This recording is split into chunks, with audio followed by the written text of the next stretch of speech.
అడుగడుగున పయనంలో అవమానపు హేళనలో నొప్పించే మాటలతో మనసు నలిగి ఉన్నావా?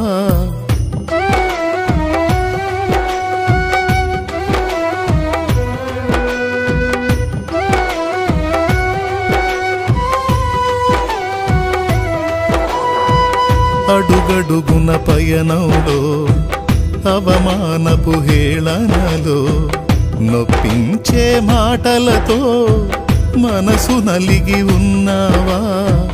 మది నిండిన వేదనను మౌనముగా భరిస్తూ కనుల నిండ కన్నీళ్లతో ప్రభుని చూస్తూ ఉన్నావా? నువ్వు నమ్మిన దేవుడు నిన్ను మరచిపోడెన్నడు అనుభవా